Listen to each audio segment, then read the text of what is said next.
Koutou, and welcome to South Pacific Muscle. Tonight we are joined by some guests that I'm really honoured to have on board. Some guys that have been around in the New Zealand scene for many years. So we've got three Mr. New Zealand champions here. We've got three guys that have earned their pro cards and three guys that have been on the pro stages. So they've been in the trenches.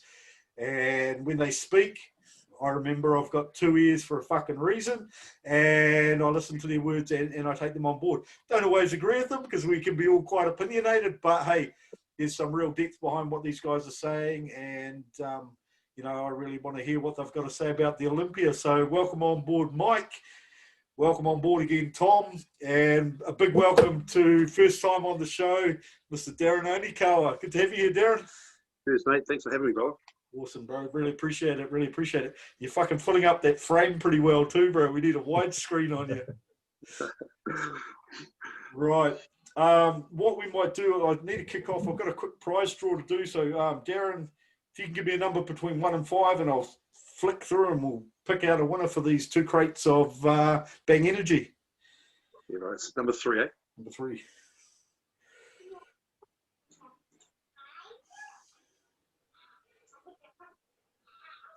Don't forget to shout out Shane. And big thank you to Shane from Nutrition Systems for putting up the prize, and Kendall Thomas. Congratulations, Kendall Thomas. I will flick you a DM and get some details, and we'll get that crate of 2 crates of Bang Energy out to you. Right. Olympia time, our Super Bowl. Yeah. We excited? Yeah, man. It's going to be a good show. It's a freaky one because we've had a weird year, and it's kind of hard to know who's going and where people are going to be, but it's also because we haven't had a lot of shows, it's kind of exciting, you know? Yeah. Well, stacked lineup too. Yeah, I agree. And Jake Wood buying it. I don't know if you guys saw, did you see what Jake Wood put up for Rising Phoenix, the woman? How good was that Camaro? It was a Dodge Hellcat, wasn't it? No, or was it a Camaro? It was a Camaro, yeah. Wow. Yeah. Just, Far out. Yeah. You've got video of the woman who won in it, and she certainly didn't look unhappy. Imagine winning a show and driving off in one of those. Yeah, she said she was going to drive it all the way back to Chicago or something, or Massachusetts or wherever. So I would have been fishtailing out of the building. Gold. No, really cool though. Really cool to see the woman getting the recognition that they deserve, and he's really bumped up the prize money and raised the level. So it's going to be really cool to see what he brings at the Olympia. And I know the prize money hasn't been confirmed yet, but interesting to see how they divvy things up this year. And you know, the guy's going into his own pocket because it's not like he's selling out an auditorium full of people to watch it. So it's limited in terms clearly of a fan more than a businessman when it comes to the sport of bodybuilding, and that's awesome. Yeah, man. Yeah, must have reached in those pockets pretty deep, but really cool to see. Hey, what we might do is have a quick look through the Classic and 212 and make some commentary on that, and before we get into really digging into the right. So here we have Olympia coming up. Look at the lineup. How many people in that? Too many. It does seem a bit. Do you think it waters it down to have that many competitors being qualified for an Olympia? No, not really. They've all got there through a win, or you know, there's only like 3 of them get there on points or something. And Karo Jopara is not on that list, but he's disqualified as well, and he's a certain contender for the top 10 at least. So, no, there's quality, but the reality is that a lot of them won't even get looked at. They go out and do a few poses and go home. But you know, you get the tracksuit. I'd go to the Olympia if they said I could sweep the stage. Wouldn't we all?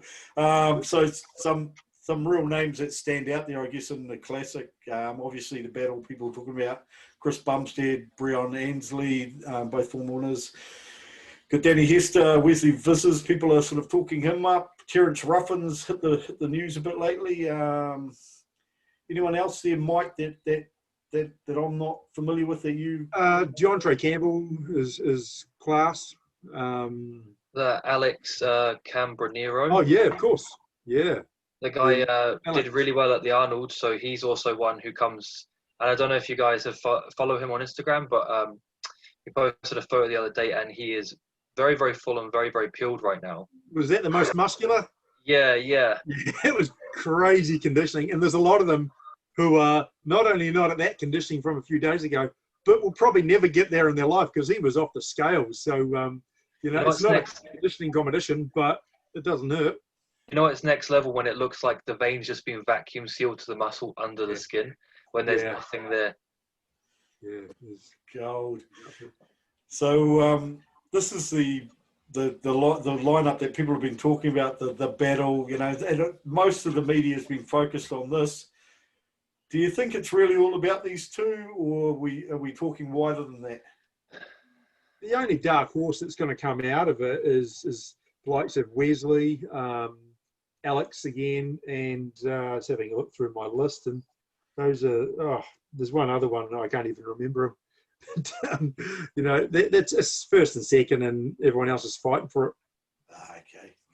You know what they say when number one doesn't, you don't get to turn up and be the same. You have to turn up and be 10 times better than number one.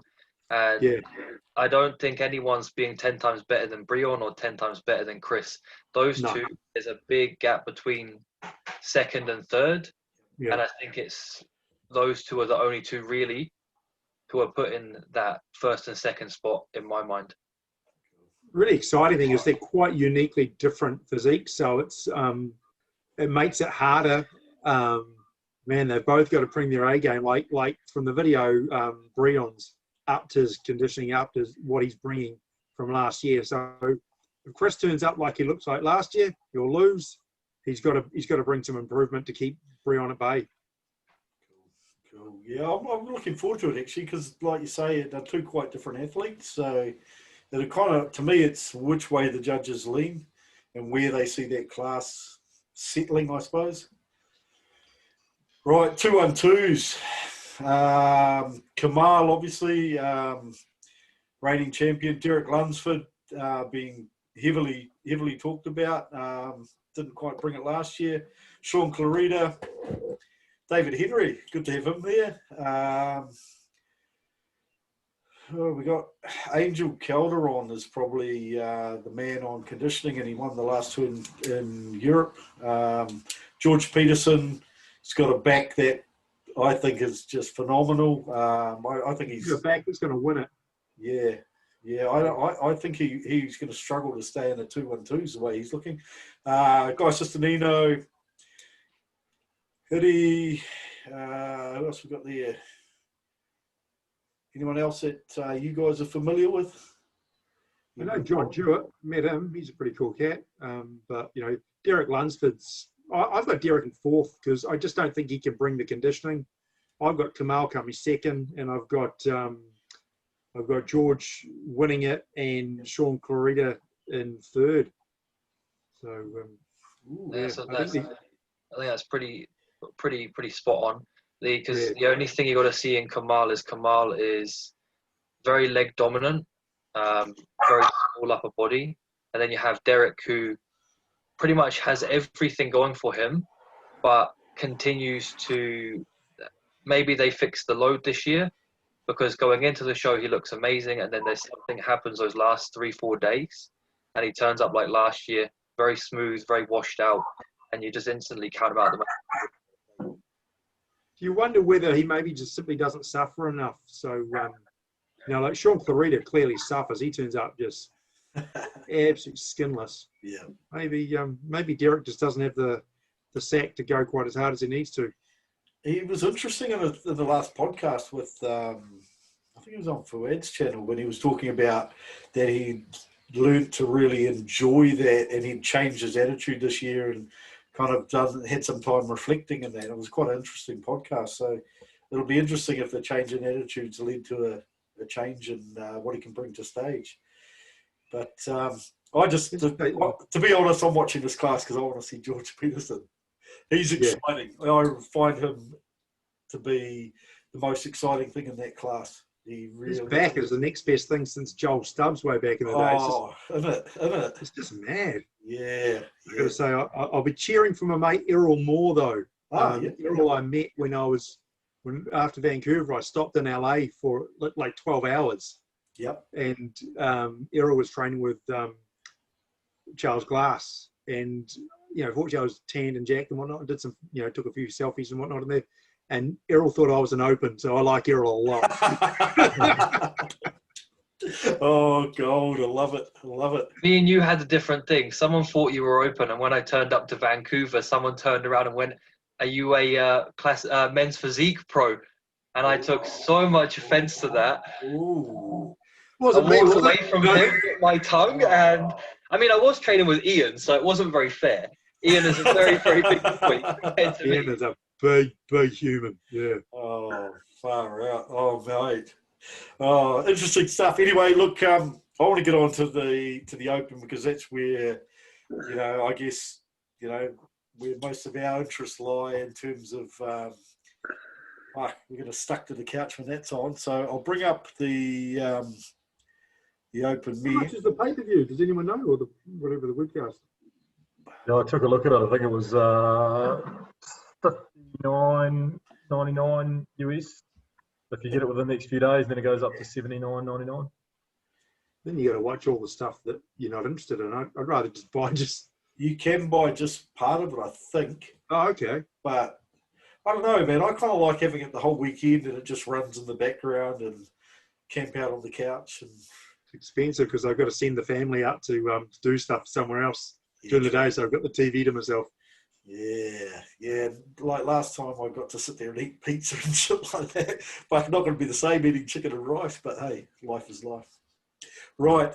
So in terms of competitors, Brandon returning, Hadi, Roelly, Juan Morel, Ian Vaillant, who's pretty prolific and he's had some good updates, Antoine, Akeem Williams, and I've got to say, Akeem Williams is what a bodybuilder should look like. Fuck, he is the shiz. Just such a big guy. And a real great human. Really nice guy, man. Justin Rodriguez, coming off a win this year. Ramey, always questions about him. I did manage to find some of the latest photos, so that might answer some of those. William Bonac being very, very quiet, and we haven't seen boo from him, which always is a good sign from him, I think. Dexter Jackson, be interesting to see how Dexter goes. Last show, will it be?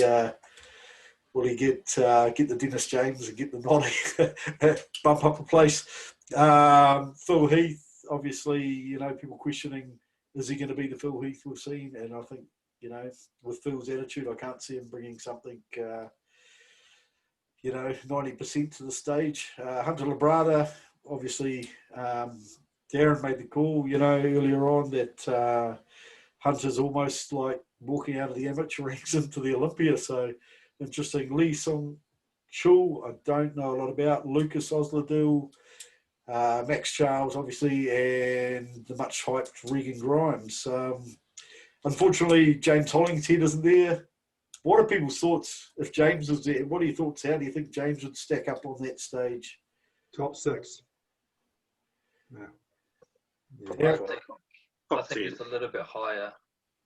Yeah, he's like Grant Warren. Yeah, I'd love to see James up there, to be honest. He kind of brings what I really enjoy in the bodybuilding scene, that grainy, hard,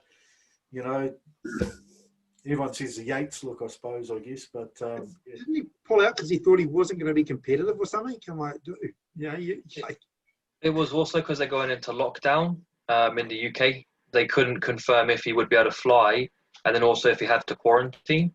So he just... Yeah, the guys flying into Florida, do you know if the overseas guys have to quarantine? I thought they worked out a way to get into I think it's they go through a country where they don't have to quarantine into the States. I thought that was how the Olympia had worked their way around the quarantining, because I know going back to certain countries, like Ian was saying, he has to quarantine going back, but I don't think he has to quarantine going in now, which is... Imagine going into the Olympia and then finding out you had to sit in a hotel room for 2 weeks before you got on stage. Yeah. Well, isn't that how Lee Sung Chul qualified? Because that guy out of the UK. Samson Dowder. Yeah. Was he 2 weeks, and then they put it off by another 2 weeks or whatever. So. Yeah, apparently he did his cardio on the spot in his hotel room. You do what you got to do, I guess, and that's the difference between those that really want it. Right, Cedric's out, obviously, Raphael. Flex Lewis. Would have loved to have seen Flex Lewis there. Thoughts? Yeah, for sure. Top 6 easy. Yeah. If Flex had been there.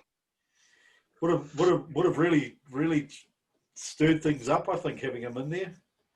That Lee Priest-esque, old school, small man, very thick muscle bellies coming into that top 6 and really, shaking it up. Yeah. I think maybe the reason, obviously, with his issues right now, from what I can see, his treatment, it might just be that he pushed that size so quickly to come into this year that maybe his body just struggled to adapt, and there was a few issues with that. It looks like tendon issues, so we'll see. Well, remember, he's already said to himself that he was the strongest when he was training with Dallas. So I don't think his strength issues and all the rest of it in terms of his tendons and stuff, I don't think that would have been an issue, because he said himself that he was the strongest when he was training with Dallas a couple of years back. The biggest thing with Flex in terms of posing a threat is he's always had to go into the show with the brakes on. Yeah, true. Whereas this time he was able to go in as big as he could possibly get. Say we were going to be seeing him at an easy 225, 230. And if you can imagine an extra freaking 15 pounds on Flex, I mean, that's impressive. Some could argue a lot of his wins would have come in that he was at the expense of being flat. I mean, you could argue that. And you always wonder how he would look when he was completely full. But he would have shaken the room up, bro, for sure. I think there's a lot of people that would be going, I'll probably be getting a bigger paycheck because Flex ain't here. Yeah, man. Look, I never thought of it like that, to think that, what we saw of Flex was really Flex scraping in under a weight class versus fucking hammer down full noise coming into the Olympia. So hopefully we see that next year. Sure. Cedric out, obviously Nathan Diasha, I think pulled the pin pretty early on. So yeah. would have been interesting, but it is what it is. And obviously Sean Roden, it would be nice to see him in there. And there's talk next year of Kai Green, as there always is. I think it's almost like having a sign, bring back Buck. It's like, bring back Kai Green. So, yeah, we'll see. So, latest photos of Brandon Curry, I think that's about 2.5, 3 weeks out. He made a comment that we'll see in 2 weeks the dust settles and it'll fall where it falls. William Bonac, that's an old photo, obviously. Couldn't find anything of William, so I've got the William Bonac hat on, so I'm kind of a bit of a fan there. Interesting, people have made the comment. I think it was Jeepers. Who made the comment, Mike, about William looking like a shorter version of Phil Heath? Yeah, that was on the pod the other day. I thought it was a new school version of Sean Ray, but yeah, I think I might be right. It was Phil Heath. I've always thought he was more of a cut from the Kai Green cloth, especially from the rear. His attachment to his lats is so low. He's just got, and especially with the dreads too. So, I mean, when I first sort of saw who William was, I had to say, is that Kai? But obviously it's not. But, he packs about as much muscle as he can on that frame. I don't see him coming in any bigger. I think it's just going to be his quality that's going to get him through. So, but again, talk about a big man like Lee Priest. I remember when he was, he took the piss out of a few of the comments that were made of him, saying, he used to see, comments like, he's a small guy, but he was like, talking about Paul Dillette. He says, I'm 5'4", 23 inch arms. There's 6'1", 23 inch arms. He says, pathetic. Pathetic. Lee being Lee, but I mean, that's what William is. That's why they call him the Conqueror, because man, he's a fighter and he just packs so much muscle onto his frame. It's ridiculous. he kind of blew me away when I met him. He was wearing the Olympia tracksuit, and I saw him. I thought, fuck, he's not that big. He's kind of wide. And then he took his tracksuit off, and I just went, fuck, it's unbelievable. Hadi, obviously, I saw a couple of photos of him recently, and there was a lot of commentary about his delts, and they look pretty full. Perhaps a little bit pointy, but look, it is what it is. So there was comment made that might detract from his physique, but that's 2 weeks out, so that may not change. And he's got freaky poppy delts anyway, so who knows? It's all speculation. The one thing with Hadi that Tom will attest to is the glutes on the man are just, they're freaking nuts. Yeah, seeing him in person and actually, finally meeting someone where there's all this hype about, oh, Hadi, when he comes to the country, he's going to be this. And then seeing firsthand this hype that people are talking about, walks in very nonchalant backstage, lays down, then he gets up and takes it off, and he does one flex. And this is something everyone backstage at the pros of the Open Men all turned round the moment he turned and flexed. And it was all like, okay, there's going to be trouble today. We're in for it now. He looked very different the day before. I saw him like, that's it? So what? And then he was on stage and I'm like, what the hell happened? I think an alien possessed his body overnight or something. Yeah, it was madness. I can love his thing though. I actually, when I was calling it, I was like, I think he should be first. That was my call last year. At one point, I had him bucket number one, but judges saw it differently. But a big fan. Dexter's swan song. Era. What more can you say about Dexter Jackson? You really think he's going to retire? I mean, I think, in all fairness, if Dexter comes out this year and looks better than he did last year, Dexter will go, I'm going to do one more. This close to Christmas with his big grey beard, I hope he leaves it on and it's going to be like the most shredded Santa. He'll shave it off. But I think he needs to let it go. You can see that skin starting to change, that old man skin. I'm starting to get it, and it's like, you don't want to be like a Ronnie and going out in sixth place, and I guess diluting the legacy. I've got him in seventh. He might want. I reckon he'll bow out after this. Even if he was to win, he'd bow out. And he's also, obviously the show is in Florida, so it's his home state. So, and he's got nothing more to prove. What has he done? 20 Olympias in a row. He's regarded as one of the greatest of all time. So absolutely. I actually don't have him in my top six, which is, I feel bad because I'm friends with Dex, but I'm just, just with the lineup that's presenting itself at the moment. I mean, he's got the ability to slide in for sure if the other guys in the top five, slip up. But if everyone comes in on their A game, unfortunately, I don't see Dex any higher than sort of, sixth at best. Is there anyone here that wouldn't bet the house that the people's champion this year is going to be Dexter Jackson? Oh yeah, he'll get us another standing ovation. Yeah, that was cool, man. That was cool at the Arnold's. Oh yeah, I got all teary when that happened. I was like, oh, fuck. Yeah. Love it. The way he bought it last year for Tampa, that was really good. I think he wasn't quite as good as Tampa at the Olympia, so he brings that. He could sneak in top six, but and maybe the rest might help him. I don't know. Well, he's been talking about doing things for this show that he hasn't done before, and I'm not quite sure whether it's supplementation or training or whatever, but I guess he's looking to bring his best package for last. Well, he's not training with Charles this time, right? Isn't he training with Brad Rowe? And he's using that Nexus machine or whatever it is. That's all I've seen him post up is training there. I might not be 100% on that, but I think that's the difference he's doing this year is he's actually trying a different method with his training. Okay, so we've got Roelly. We haven't seen a lot of Roelly other than those ridiculous arms. Fuck, those arms are just off the hook. So I don't know what anyone's thoughts are about Roelly, to be honest, because I haven't seen a lot. Well, first of all, you'd better give him, his dues on his name. It's pronounced Roelly. Roelly. Oh, like apologies, Roelly. Yeah. We don't want him getting all Angus at us. But Be the last person I want to piss off with me is Roelly. But I mean, I saw a comparison between in the Magic Mirror same time out from last year, and I thought that he looks actually downsized. Now, whether or not he's done something different, but he looked sharper. His waistline looks smaller. His abs look more etched. So it'll be interesting to see what he does. But I mean, we all know what he did in terms of coming and winning the Arnolds that year, and everyone's sort of written him off for just being a bubble gut guy.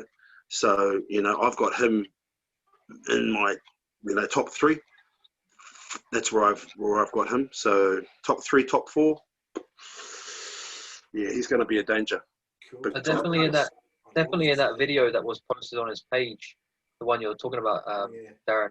Definitely noticed the leg separation is a lot deeper this year.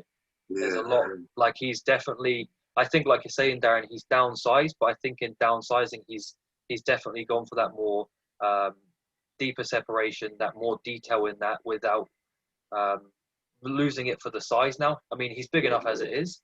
I think we should try to find that balance. No, I agree. Yeah. Got kind of blocky-ish sort of legs. So if he has brought his waist in, it may create a better illusion for them and just make him appear slightly nicer, balanced, upper, lower sort of thing. So yeah, he's got quite a sort of a straight, in terms of the sweep on his quads, and he's quite VMO dominant down the bottom of his leg. I mean, hey, I ain't critiquing his leg bad way. I'm just saying I'm the last person that can do that. But just in terms of comparing apples and apples, you look at someone that's got a sweep versus someone that doesn't, and you could argue that one of the things that Roelly doesn't have in terms of his leg development is just that sweep on the outer quad. So like Mike said, the fact that he could be bringing in his waist and even smaller, it could actually add to that X-frame factor, and will definitely hold him in good stead. Cool. And we've got Phil Heath. Obviously, I have seen no photos of Phil so far. Has anyone seen anything? No.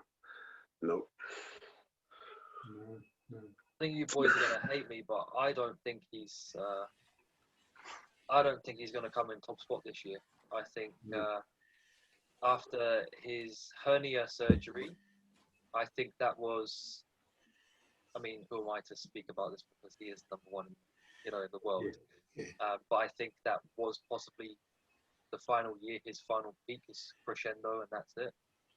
Yeah, I've got him second or third. I think coming back from a surgery to your gut like that, from what I've heard about it ripping during the comp and whatnot, I just, if it was amazing, he probably would have posted pictures of it. I'm going to go on record right now and say that I'm putting Brandon in first. Me too. Yeah. And again, I've had the privilege of being on stage with him twice, and not only is he the best thing for the Olympia as a brand because he's just the absolute gentleman, he conducts himself for the rest of it, but he backs it up with his physique. And people are sleeping on Brandon. I almost think they're almost being sort of like, forgetting about him. I don't think he minds. He said himself that he's always like, he's in this weird situation where he's the actual defending champ, but actually coming in with an underdog status. But Brandon, bro, I mean, he ain't been mucking around for the last 12 months. No one's seen his thighs. What do you think? He's been sitting around doing nothing with his legs all year. He's going to be coming in and improve with his quads 100%. So, and anyone that knows anything about bodybuilding knows that you are not judged by your strengths, you're judged by your weaknesses. And the last time that Phil was up there and lost, it was because of his distension through his stomach. He was peeled. He had cross striations on his hamstring, but his stomach was distended, and that's what he got marked down for. That's what he ultimately lost the show for. So everyone's going to be looking at Phil as soon as he walks in. If he's even got just a slightly distended stomach, straight away he's hacked from first place. Then it becomes the Brandon show versus Rami. So that's the progress Brandon made coming into the last 2 years of Olympia, and the last Olympia when he won, that was off the back of the Arnold, where we all know he looked better at the Arnold. So now he's not sort of doing 2 shows close together. He's had a year to peak, and he's been progressing at such a great rate. I think we're going to see an even better Brandon than last year by some distance. Just better quality. Brandon. And I called Brandon. I've still got texts that I sent to Brandon 3 months beforehand saying, "Oh, congratulations on your Olympia win too, bro." And he goes, "Oh," he says, "I like that prediction." And that was 3 months beforehand. So, you know, and so I agree. He's going to come in, and everyone's sleeping on him. But I think it's you know, Phil, you don't win 7 Olympias by accident. The guy is, you know, one of the greatest of all time. But we're all going to be checking out what his waist looks like, and if it even is slightly distended, like I said, the judges are going to mark him down, and then he's just going to be pushed at, you know, 3rd, 4th, something like that. That's what I think, anyway. I also had Brandon, but he's going to need to be really tight through his glutes and separated through his hamstrings to kind of match up. As soon as Phil turns to the back, that lower body is just insane. So he needs to kind of at least be on a par with him there. Yeah. You see a video the other day on I think it was Desktop Bodybuilding, and just they put a minute of it up, but you could just see when they were talking to him, there was a confidence in his face that says he's got a secret. He knows something when you talk about his glutes. He knows that it's something he's not telling us, and, you know, he's bringing something different. Yeah. No, Brandon all the way. Right. So a few of the others that are coming in, that, you know, probably looking to be outside the top 6. You know, Justin Rodriguez looking as fantastic as ever, and Rami there, right? How do you say that? It's not even his real name, but Rami Mamdal. Yeah. That was bad. Well done. I saw that and I thought I'm not even going to attempt that. These are the latest photos I saw. So Justin Rodriguez here. That was a snapshot of Roelly. And on the far side, the latest of Rami. So interesting. So let's get down to brass tacks, gentlemen. Mike, do you want to go through give us your top 6, mate? And I'll. Yeah. In 6th place, I've got Roelly. In 5th place, I've got Rami, who I think will never win an Olympia. 4th, I've got Hadi. 3rd, Bonac.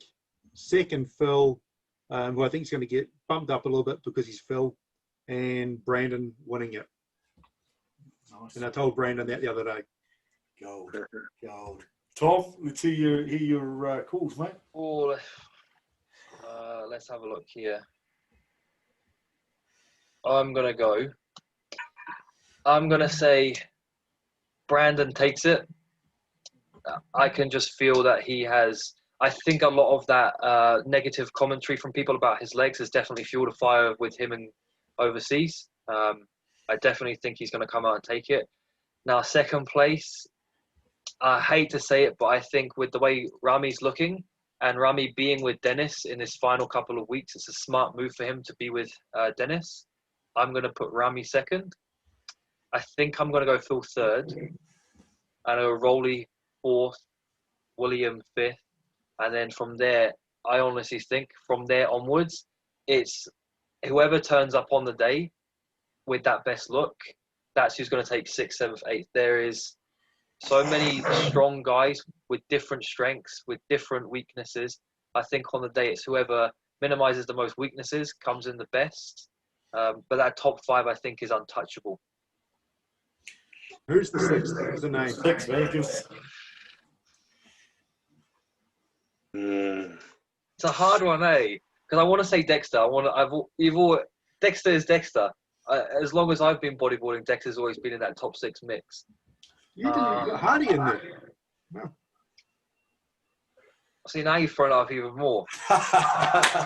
No, well, don't stress, Tom, because, you know, and like everyone's jumping on the Hadi train, and no doubt he's, he's class act. But I've actually got him and Dex sort of fighting for 6th and 7th. Now, I mean, to choose at the Olympia in terms of their placings, it's kind of like picking names out of a hat, because you don't know obviously until they turn up. But we understand that, so we're just putting forward our opinions, and it's subjective. But you know, if I had to, I'm 100% certain of Raven for 1st, and I'm actually with Tom with regards to 2nd place. Now again, we don't know, but I'm just going to go ahead and say second for Rami. Third, I'd have Phil as well. Now, you see, the problem is, though, if Phil comes in and his stomach is distended, he could be dropped out of the top 4. But because he's Phil, they might be nice to him. And we know that they do that. But for the argument's sake, first place for Brandon, second Rami, third for...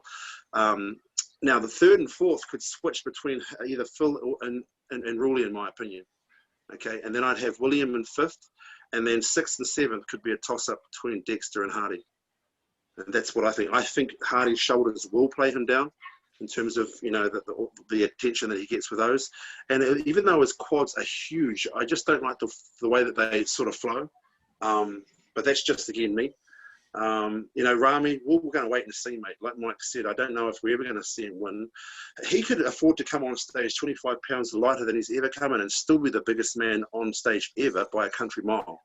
So the fact that he's working, and hopefully, I don't know if he's still working with Chad in terms of, because Chad sort of comes in on the last week. But the good thing is that the problem with Rami, from what I've seen in the past, that he listens to there's too many cooks in the same kitchen. So the fact that Dennis has got his hands on him, you know, for 2 weeks to push him and make him do what he's told and only listen to him, well, then I think that could be a big factor for Rami.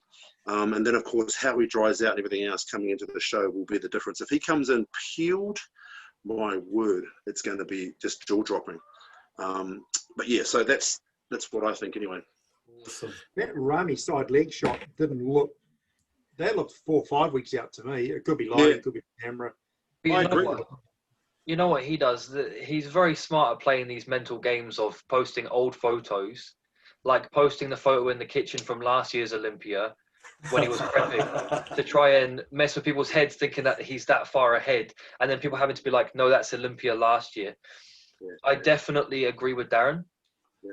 Rami could spare 15 pounds. If he dropped 15 pounds or 10 pounds in that last week, and Dennis brought him in. I mean, we've seen what Dennis did with Dennis Wolf when they were working together, and when Dennis peaked at his prime. If he can do the same thing with Rami, and in these 2 weeks get him to peak right for that last little bit, and just tell Rami, forget about this size game. As long as he leaves it off his legs. Sorry, Go, Mike. As long as he loses that 10 pound off his legs, because they're too big, they're bottom heavy, and they make his lats look underdone. Mate, I'm telling you right now, I could prep Rami and have him in the top fucking 3. Oops, sorry. No, you can. Sorry, we can edit it. I'll say it again. I could prep Rami and have him in the top 3. I mean, these guys are the very best, the top 1% of the top 1% in the entire world. These guys are genetic freaks. To bring Rami in dry, full, hard, I mean, you know, that's the trick, you know. But I think the best he's ever looked was when he was working with Chris Aceto. But you know, some argue that he was a little bit flat. But I would prefer to see him come in flat and then full up for the night show, than have him come in too full and then just get dropped all the way down to 6. And it doesn't matter what he's going to do for the rest of the night show or the next day. He's not going to be able to claw back 4 or 5 places. So I don't know. I don't know. He's just. I want to throw that question at you, Darren, because you know, probably the biggest guy that I've seen on stage from New Zealand.